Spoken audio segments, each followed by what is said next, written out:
Y bien, como sabemos, el Poder Judicial es una institución absolutamente fundamental para la construcción del país, para la construcción de la democracia y para la construcción de un Estado de Derecho real, concreto en el territorio. Somos un país en el que pues, la ley no está siempre presente en muchas zonas del territorio nacional. Hemos invitado entonces al presidente de la Corte Suprema, César San Martín, para conversar acerca de básicamente la reforma judicial, los avances que se están produciendo y algunos casos, por supuesto, notorios. Doctor San Martín, buenas noches, ¿cómo le va? Buenas noches, ¿cómo está usted? Mucho gusto y gracias por haberme invitado. No, gracias por venir, lo estábamos esperando, lo hemos estado llamando durante meses, finalmente usted nos ha concedido el honor de haber venido. El honor es para mí de estar con usted, qué ocurrencia. Doctor San Martín, bueno, es inevitable comenzar, por supuesto, con el tema de Fujimori, en el cual usted fue protagonista, ¿no es cierto?, muy importante, porque hay siempre la percepción de un sector de que la sentencia no fue justa, en el sentido de que quizás fue excesiva, en fin, incluso hay personas que piensan que el expresidente es inocente, en fin, por supuesto los partidarios podrían pensar eso. Es inevitable que muchos estén en desacuerdo con la sentencia, sí, pero digamos, quizás la principal observación es la que siempre se ha hecho, que esta es una sentencia que parece simplificando mucho, por supuesto, una suerte de gran silogismo, ¿no? Algo así como si Fujimori es muy amigo, o incluso hasta cogobierna con Montesinos, y Montesinos a su vez, en fin, dirige el Servicio de Inteligencia Nacional, y este servicio, o el Servicio de Inteligencia del Ejército, crea el Grupo Colina, y el Grupo Colina comete estos actos execrables. Por lo tanto, si esta cadena funciona, por lo tanto, Fujimori tenía que saber, tenía que haber ordenado, forma parte de la cadena de mando y estaba consciente y es responsable de esos hechos. Es un gran silogismo, ¿no? Pero, digamos, al que le faltan pruebas concretas, eso es un poco la percepción que hay en digamos, en un sector importante de la opinión sobre este asunto. ¿Qué respuesta hay frente a eso? Primero, como todo juez, cuando dicto un fallo, me someto como corresponde a las críticas de la opinión pública. En segundo lugar, es una sentencia colectiva, hecha por 3 magistrados. En cuarto lugar, la sentencia... Tercero, disculpe. Se expresa por sí solo. Es una sentencia que tiene más de 700 páginas, dividida por capítulos. Hemos utilizado el modelo de estructura de las sentencias internacionales, de los tribunales penales. Y en el fallo no es correcto o es incompleto lo que usted dice acerca de la estructura del silogismo. Desde luego, todo fallo es un silogismo. Eso es un principio inconcuso en temas de configuración de un fallo. No, pero si hay un fallo que tiene, digamos, contiene pruebas directas, no se necesita el silogismo, basta con decir... No. El silogismo aquí se dice, es una inferencia, ¿no? Si este señor era muy amigo de y a su vez condujo proceso, y este proceso derivó en esto, por lo tanto debió saber, ¿no? Hasta la prueba directa requiere reglas de experiencia y toda sentencia en su construcción dogmática, permítame decírselo como experto en derecho procesal, es un silogismo, contiene un silogismo. Otra cosa es cuáles son los factores evidenciales y cómo se construye un fallo. Un fallo, cuando se trata de determinar imputación sobre autor detrás del autor o sobre autoría mediata por dominio de aparato de poder, tiene una estructura que siempre se sustenta básicamente en las líneas fundamentales de funcionamiento de un sistema. No es cierto eso de que se dijo que es un cogobierno. No. No, gobierno no, me refiero, estoy simplificando, estoy diciendo, sí, tenían una relación muy cercana y por lo tanto... No, no era relación cercana en términos de cotidianos, sino una relación de inferior a superior.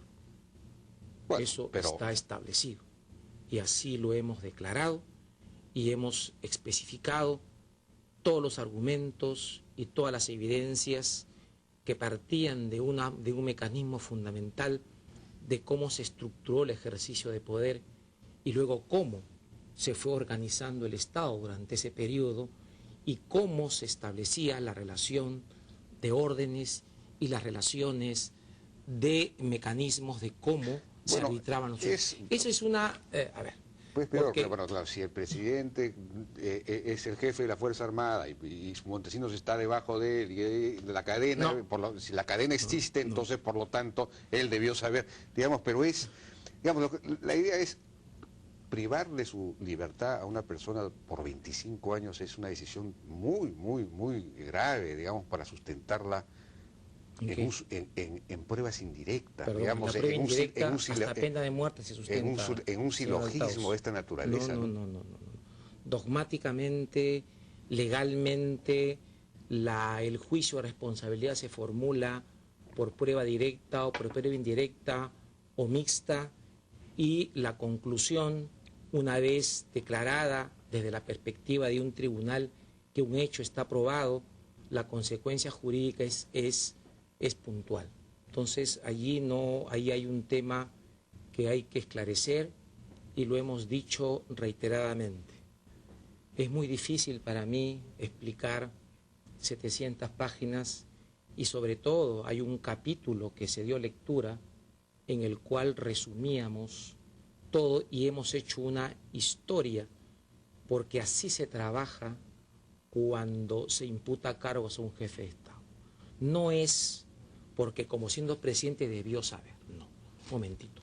Es la estructura de poder y cómo se creó esa estructura de poder.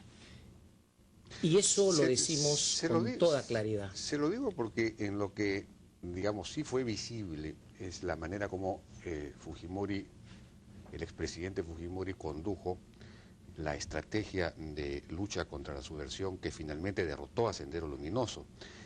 Porque lo que derrotó a Sendero Luminoso no fueron los hechos, digamos, no fue el grupo Colina ni nada parecido, sino todo lo contrario, una estrategia basada en la alianza con los campesinos que antes no había existido, es decir, basada en ya no masacrarlos, sino al contrario, unirse a ellos para convertirlos en protagonistas y ya no, digamos, en presas de fuego cruzado, Sí. Una estrategia basada en el reforzamiento de la inteligencia policial para capturar a los líderes y no matarlos y no ejecutarlos. El reforzamiento que vino de antes, por si acaso. Se comenzó a aplicar, está aprobado, vino pero antes. comenzó a aplicar a partir de 1990, fue concebido un poco antes, pero se comenzó a aplicar de manera sistemática, ahí sí, a partir de 1990, ¿no? Entonces eso fue lo que, sí, porque bueno, eso fue lo que derrotó a Sendero Luminoso, y eso lo condujo visiblemente Fujimori. Entonces, digamos, que sea condenado a 25 años por un elemento contradictorio con que fue la formación de este grupo Colina que cometió unos crímenes atroces. Digamos, da la impresión de que no hubiese balance, que no hubiese balance. Es que no se ha leído bien la sentencia. Y en todo caso hay una apreciación diferente de cómo los hechos surgieron. Y voy a recurrir a mi memoria, porque ya no tanto tiempo ha pasado para mí, y siempre profesionalmente uno tiende a poner un punto final y dice otras cosas. Pero cuando empezó una política sistemática de eliminación de individuos, se daba en el momento en que Sendero estaba en su pico y todavía no había bajado la línea y el Estado todavía no había derrotado. Eso fue lo que, en cuanto a fechas, eso fue lo más importante, ¿ya? O sea, no es que cuando ya estaba ganándose, se hizo esto, se hizo antes. No lo entiendo. A ver, vamos a ver. Siempre el argumento de defensa fue, esta era una estrategia ganadora y finalmente se ganó, y es ilógico que se recurra a la muerte cuando se había ganado, cuando estaba ganando. Nosotros decimos, a ver, vamos a ubicarnos en el tiempo y vamos a ubicarnos en el momento en que los hechos sucedieron y cuando se fueron estructurando los manuales y los mecanismos de aniquilamiento, ¿correcto?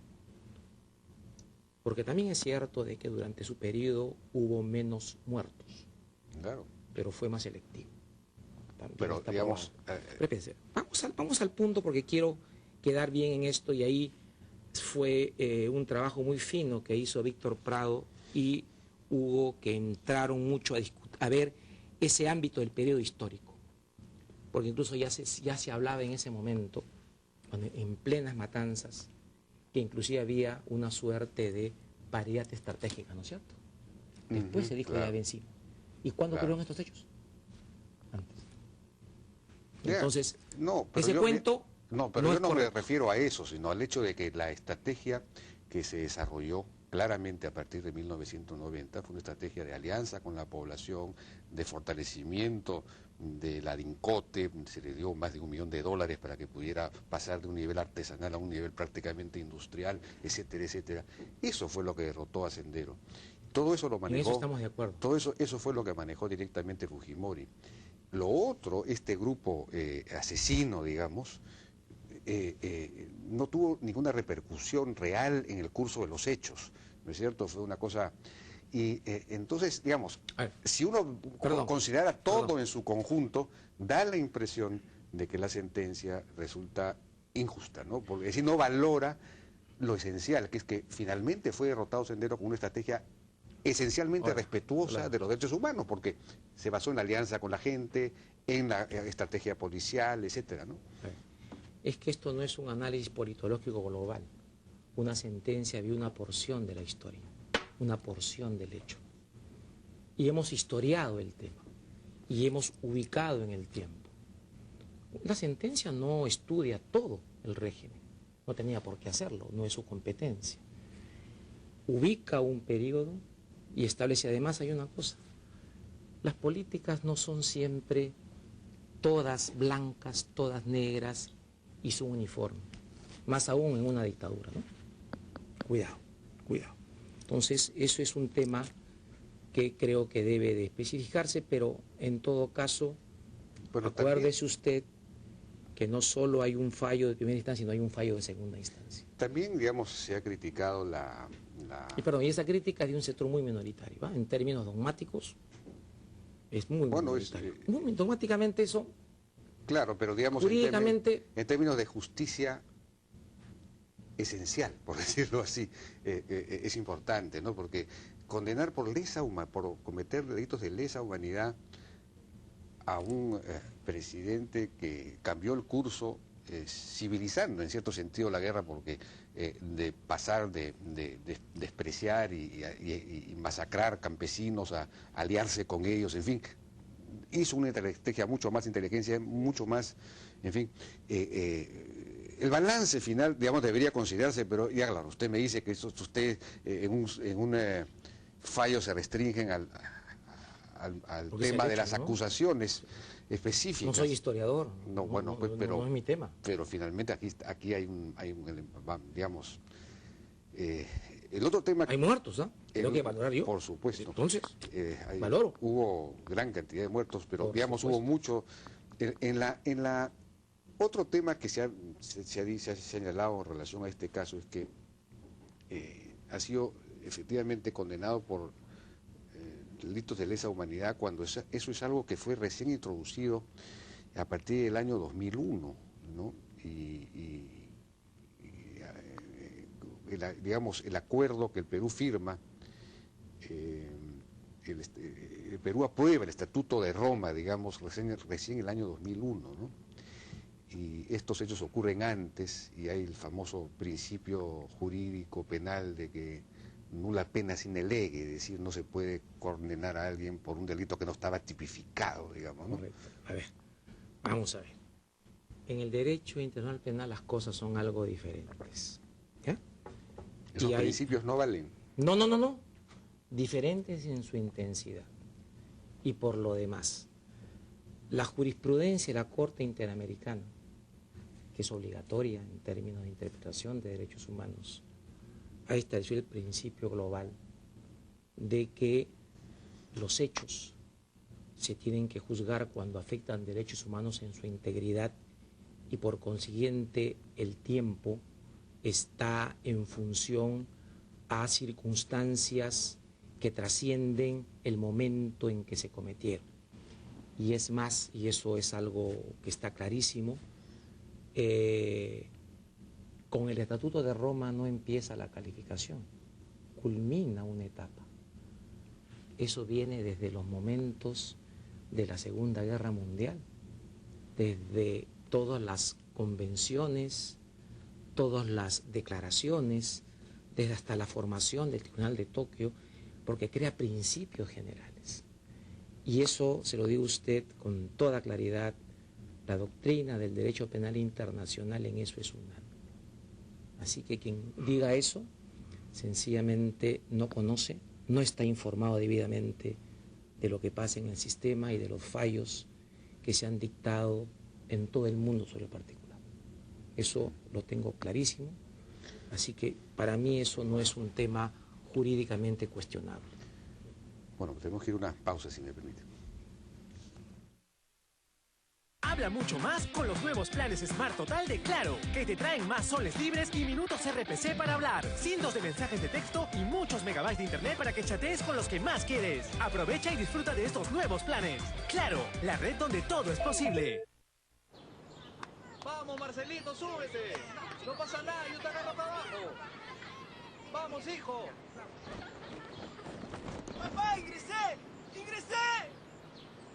Los estudios de tus hijos llegan más rápido de lo que imaginas. Ahorra desde hoy para su educación. Hazlo en la nueva cuenta Ahorro Educación de Interbank, que además sortea becas de estudios. Interbank, el tiempo vale más que el dinero. Te conocemos porque formamos parte de tu vida. Somos Grupo Crédito, la familia de empresas más comprometida y sólida del Perú. Los mismos a quienes confías tus ahorros, los mismos que protegemos a tu familia y los mismos que cuidamos tu futuro en Prima AFP, la AFP líder que administra el fondo de pensión más grande del Perú. Estuvimos ayer, estamos hoy, estaremos siempre. Prima AFP, con el respaldo del Grupo Crédito.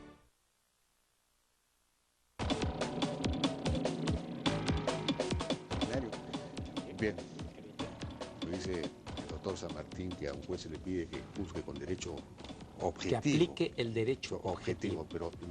Pero sin embargo me habla de grandes criterios doctrinarios que en realidad infunden estas decisiones. Entonces es bien difícil. No. Una cosa es lo objetivo. Le explico a usted, le explico a usted. La doctrina o las opiniones jurídicas son interpretaciones que se hacen desde la ley. Y son criterios, ciencia, que intentan dar un contenido y una interpretación a las normas. Esas son las doctrinas que informan. Y la doctrina es valedera en tanto interprete correctamente la ley y ayude a su aplicación. Por eso es que estudiamos Derecho, pues si no, no estudiaríamos. Bueno, doctor, podríamos seguir discutiendo sobre este asunto.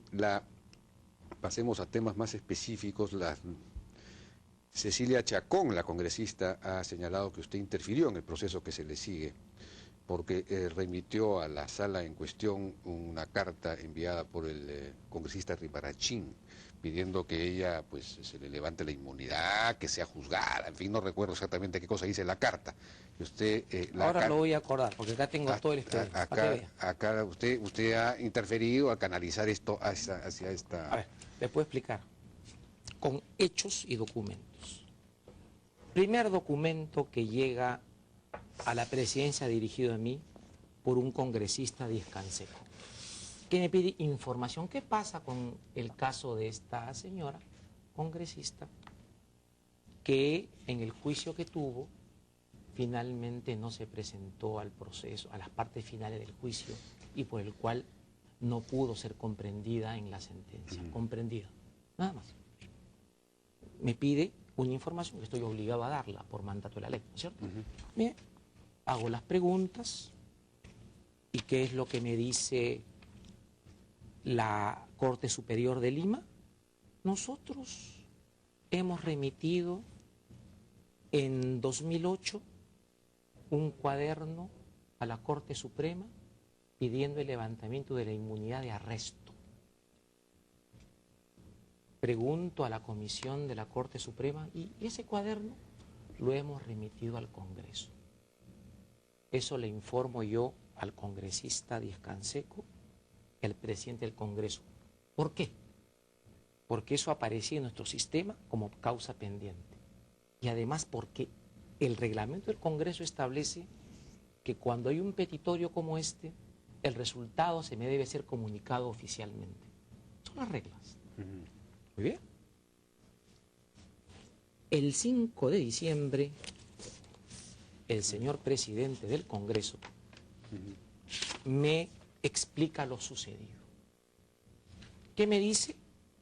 Todo lo que le estoy diciendo, y me dice, en efecto, usted ha pedido, o la Corte Suprema, se ha remitido a la Comisión de Levantamiento de Inmunidad. Esta comisión concluyó que no era procedente el levantamiento de fuero, el levantamiento de inmunidad de arresto, pero que esta petición o esta conclusión no es vinculante y merecía que vaya al Pleno para que el Pleno decida lo que tenga por conveniente. Pero el Pleno no vio el tema y lo archivó. Se archivó por prácticas parlamentarias. Dice, debo señalar que de acuerdo con la práctica parlamentaria, los asuntos que quedan pendientes en la agenda del Pleno, proyectos, dictámenes, mociones y otras proposiciones, al concluir el periodo parlamentario se remiten al archivo institucional. Por lo expuesto, corresponde informarle que el Pleno del Congreso durante el periodo parlamentario 2006-2011, fíjese cuántos, no ha debatido ni se ha pronunciado respecto al pedido de levantamiento de inmunidad. El Congreso, en cumplimiento de sus funciones, atenderá a las solicitudes de inmunidad, etcétera, etcétera. Digo, la causa está pendiente, ¿cierto? Lo está diciendo el Congreso. El Congreso no ha rechazado el tema, ¿cierto? No ha rechazado. Bueno. Correcto, normal. ¿Qué hago yo? Remitir el informe del presidente del Congreso a la sala a efecto de que evalúe ella si corresponde formular un nuevo pedido de levantamiento de inmunidad. Evalúe ello. Y cuando se le remite, siempre se le dice, oiga usted, es independiente y decida lo que tenga por cometer. Me limito a tramitar, a entregar un hecho que estaba para el Poder Judicial pendiente, sin ninguna valoración. Ahora bien.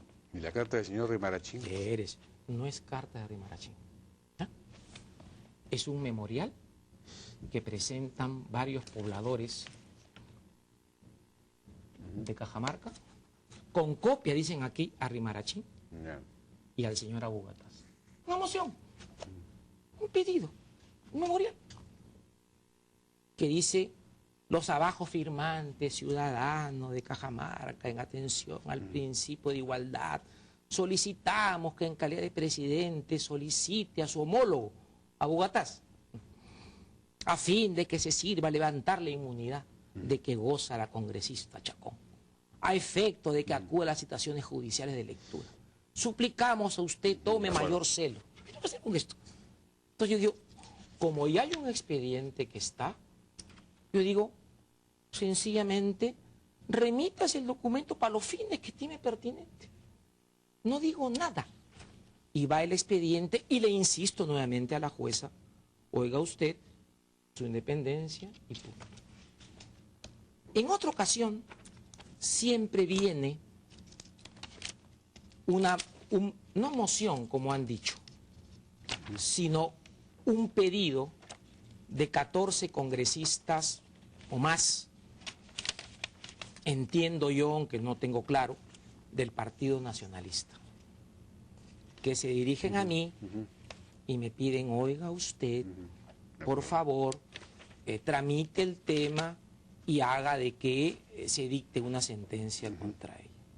Yo que he dicho, como esto ya estaba dije, téngase presente. El concepto téngase presente, porque la congresista dice que no sabe derecho, por supuesto. Dice, debió decir archívese. Un téngase presente en términos de gestión es pase al archivo pasivo de la institución. Esto no ha ido al expediente. está archivado dentro del Eso bloque. significa téngase presente, Sí. es lo contrario entonces del significado No, tener presente. del hecho real. Yo lo tengo, téngase presente. Y va. Y eso no ha ido a ningún documento. Además, esa es la práctica consuetudinaria que tiene la Corte Porque a mí me Suprema. suena distinto, no téngase presente. A usted le Oiga, suena distinto.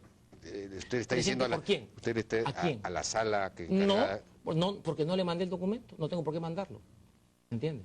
Ese expediente no es, ese documento no está en el expediente. No lo envió usted. No, ¿A quién lo envió a entonces? nadie. Téngase presente para mí y vaya al archivo. Y vaya al pasivo. No es una documentación mayor, recibo así de papeles. Téngase presente. Hay tantas cosas me piden, téngase presente. Ahí está. Bueno. O sea, pues que con eso quiero aclarar. Primero, que no he interferido. Tengo el mayor respeto por la señora congresista. No he hablado con ningún juez, al punto que no hay intervención siquiera.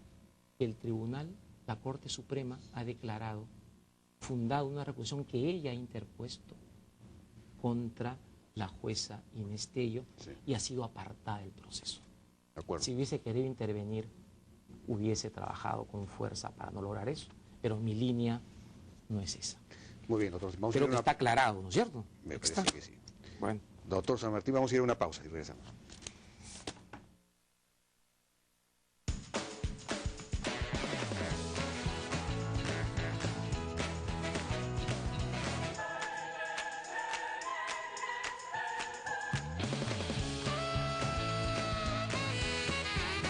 Preocúpate menos. Estoy aquí. RIMAX Seguros.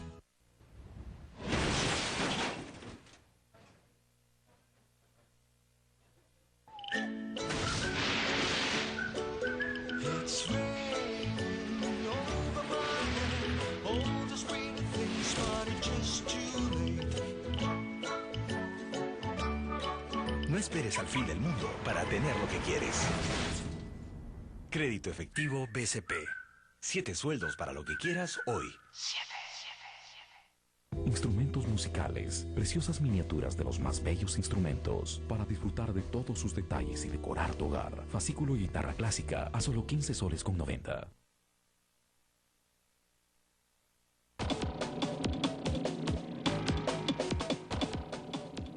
Seguimos conversando con el doctor César San Martín. Bueno, hay problemas muy serios en el país de anarquía, casi podríamos decir. Hay, en fin, el número de conflictos se incrementa, hay bloqueos de carreteras, hay un tema muy serio con la minería ilegal, extensas zonas del territorio en las que no hay ley, en buena cuenta, sino ley del más fuerte.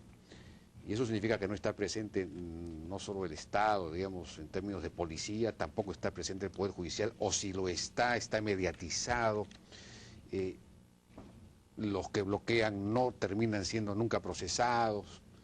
En fin, hay todo este problema que tiene que ver con la falta de ley y orden en el país. ¿Cómo lo enfoca usted, el Poder Judicial? ¿Qué puede en fin, hacer para, y en fin, qué está haciendo para... El Estado tiene muchos límites en su intensidad de intervención y en la extensión de su presencia. Y frente a esos límites hay que actuar con mucha inteligencia en el sentido más amplio del término. Es cierto, la impunidad es lo peor porque genera desorden y el desorden impide el progreso y sobre todo crea un sistema de anomia que es inaceptable. Y cuando se trata de estos temas y frente a estas limitaciones, toda recomendación de gestión y de política es: seamos selectivos, prioricemos y en consecuencia centrémonos en los capos, centrémonos en los núcleos dirigenciales y fijemos sanciones ejemplarizadoras. Se refiere al caso de la minería ilegal, por ejemplo. En todo. En todos los casos. En todo. Que es lo más importante para mí. La minería ilegal tiene ahora un tema que es importante. No se ha Hay dicho... una comunis opinio ya nacional, a diferencia de lo que es, por ejemplo, drogas, Claro. con el caso de los cocaleros, que ya no es el tema social, que porque son pobres, trabajan en eso. Está la depredación, la Claro. afectación, que ya la comunidad ya no acepta esta actividad. Y esa es una oportunidad magnífica para trabajar con fuerza democrática, por supuesto, y con inteligencia, y centrarnos en quienes están en la cadena principal de la economía criminal. Ahí hay que trabajar con fuerza. Bueno, no han sido identificados estos supuestos empresarios, grandes empresarios ilegales, mineros, Pero, estos capos, como usted los fíjese llama. Hasta ahora no se sabe quiénes son. Pero ese es un problema, porque yo pregunto, ¿cómo no se va a saber? ¿No? Sí, pues. Cuestión de inteligencia, cuestión de actividad clara, cuestión de seguimiento, cuestión de tener claras las cosas y sobre todo de actuar planificadamente, porque es muy fácil detener a 300 personas. Pero lo que quiero es quebrar el circuito, quebrar la lógica de reproducción de la economía criminal y quebrar la lógica de reproducción delictiva. Yo creo que eso hay que trabajarlo y eso lo recomiendan, yo ahí con mi formación de profesor, todos los manuales de criminalística y criminología. Vayamos ahí. Espero eso. Espero eso. El tema de la... hablando de estos asuntos, hay un problema de inseguridad creciente también en el país, ¿no es cierto? De delincuencia y todo lo demás. Sí. Sí, al mismo tiempo se está avanzando con el famoso Código Procesal Penal. Sí. Pero los policías sostienen que este Código Procesal Penal está permitiendo la liberación de los delincuentes, porque es tan garantista, tan exigente, que simplemente no se puede cumplir con sus disposiciones, y el hecho es que delincuentes son soltados con mucha facilidad, mucho más facilidad que antes. Entonces hay un problema ahí, hay un problema de aplicación, hay un problema, hay que hacer algo con el Código Procesal Penal o con su aplicación. A ver. Hay algunos policías, pero la voz oficial de la Policía Nacional no es esa. Primero, cuidadito.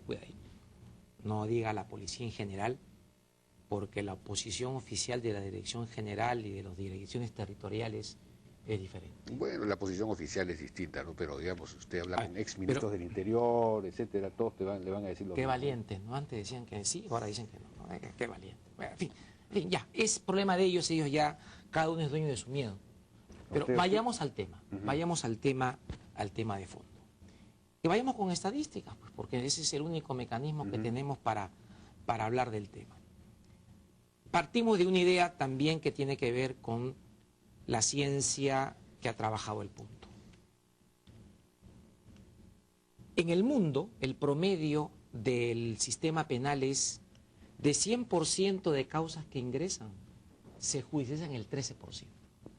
Es en Estados Unidos, es en Suiza, es en Francia, 13%. Se sentencian el 13%. Judicializan el 13%. ¿Ya? No se cuentan las salidas alternativas o las vías deflacionarias, que son principios de oportunidad, que son procesos anticipados, colaboración eficaz, etc. Es más o menos la lógica en el mundo. Estadísticas entonces. En la libertad, el promedio de judicialización, que es más alto que en el viejo código, es el 22.9%. Que tanto hablan de la libertad. Más alto que, bueno, en el viejo código no había, en esa época no había ni siquiera estadísticas. O sea que no había estadísticas no muy confiables, ahora las tenemos confiables, pero vamos a hablar de Lima, ¿ya? Porque el tema es que se confunde mucho y creo que acá hay hasta mala voluntad. Tacna, 31. Arequipa, 34. ¿Y Lima? Vamos a ver. Donde no hay todavía el Código Procesal Penal. En Lima, ¿qué tenemos? Que es un código más ineficiente. En robo, los porcentajes de procesos es el 6.9%. Versus... Bueno, pero eso se refiere a robo, se refiere en general. Pero vayamos. Homicidio, que es el, 2.7%. Y así sumamos los términos y podemos ver que en rigor el dato estadístico es siempre favorable al nuevo código. Pero como usted muy bien sabe, con las estadísticas se puede mentir mucho, ¿no es cierto? Pues. Se puede mentir, pero frente a datos que tienen una gran carga ideológica, yo le planteo cifras duras. Los términos de sentenciados, los términos de internos y sobre todo las quejas. Esto es muy importante. Uno se queja porque tiene insatisfacción, ¿no es cierto? En los códigos, en los distritos en donde el nuevo código está vigente, pasan dos fenómenos interesantes. Ha disminuido en más de una tercera parte las quejas. Ya. Y han disminuido muchísimo las impugnaciones. Entonces yo digo, los litigantes, los imputados, las víctimas que están en el proceso, consideran desde esta perspectiva que el código es más eficiente. Entonces, se supone que es más, digamos, los tiempos, hago una inferencia. los plazos y son los menores, plazos son mucho menores. son muchísimo menores. Eso sí es reconocido como... Y es más, el índice de condenados es cerca del 80%. Y el índice con el viejo código es de 32%. Antes hemos avanzado, antes era 80-20, ¿no es cierto? ¿Se acuerda usted? Ahora estamos procesados, Lima, 63, condenados 34. En medio de todo estamos avanzando. Siempre es horroroso, pero de 70 a 63 hay un avance mínimo, pero hay un avance. Entonces, o sea que no hay datos, no hay déficit. No, pero habría que hacer un análisis cualitativo también, ver luego, qué está pasando, porque podría haber problemas de que la policía no sabe preparar bien ya no se llama atestado, ¿no? En fin, el informe, el atestado, o que no reúne esos atestados los requisitos del nuevo código, o etcétera, etcétera. A eso se llama monitoreo, en términos de proyectos gerenciales. Y le quiero decir un tema, porque también es parte de la afirmación. Acá hay una falacia cuando dicen la policía los detiene, el fiscal o el juez lo libera. ¿Dónde está la falacia? En que están dando como presupuesto que esa detención o esa investigación es excelente y cumple todos los estándares, ¿no es cierto? Entonces yo digo, ¿eso es así? Entonces mejoren sus cifras y mejoren sus opiniones. Y no generen un cargo porque el juez tiene que dictar en base a las evidencias. Entonces, no me digan de que se detiene y se libera. Un momentito. ¿Por qué? ¿Dónde está el tema de la eficacia? No se trata de repartir culpas. Y en el monitoreo hemos visto y hemos corregido en el camino terribles equivocaciones de jueces y errores muy graves que han permitido libertades aberrantes. Y el monitoreo... O sea que están haciendo monitoreo entonces. Pero desde luego, hay un proyecto gerencial.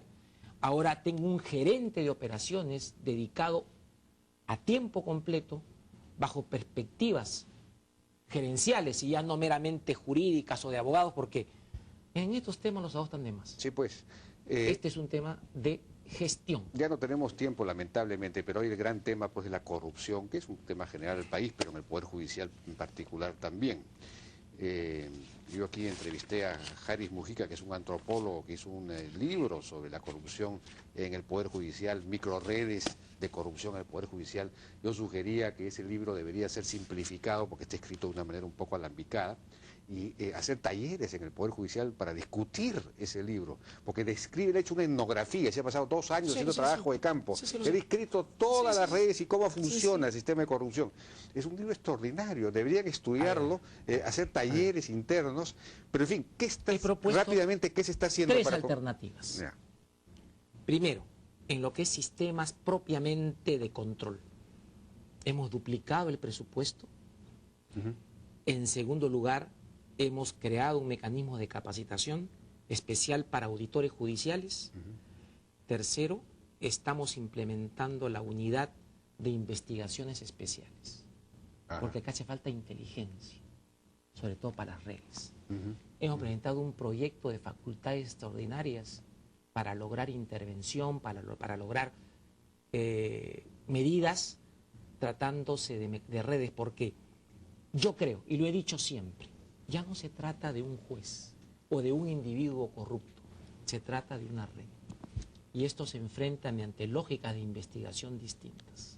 Para eso está esa unidad, para eso está el proyecto de ley que está ya un año en el Congreso, y estoy pidiendo constantemente que se me haga, y sobre todo, todo mi proyecto tecnológico que se da para hacer, porque es para transparentar. Transparencia es lo importante frente a la opacidad de los procedimientos judiciales. Y estoy invirtiendo de modo constante.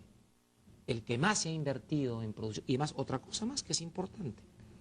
El año pasado, por primera vez en la historia, en términos de celeridad, hemos cumplido una meta importante. Hemos dictado más sentencias, 100.000 más que las causas que ingresan. Extraordinario. Ya estamos en eso. Ahora van a ser 300.000 este año. Y tengo un proyecto de inversión para en 4 años carga cero. Bueno, quedaría pendiente entonces conversar con usted acerca de esos cambios en la gestión, en la administración, en la transparencia, en las metas, en fin, en la productividad, todo lo demás. Ya no tenemos más tiempo. Doctor San Martín, muchas gracias por su participación. Yo le agradezco a usted la oportunidad de esclarecer varios puntos que siempre quedan en la memoria colectiva como carga para el Poder Judicial. Gracias. Vamos a una pausa y regresamos ahora con Carlos Roca Basada, director general de R&R Inversiones, para conversar acerca de una extraordinaria iniciativa privada que se está planteando para relanzar el Instituto Tecnológico José Pardo como una, como un centro tecnológico exportador textil. Regresamos.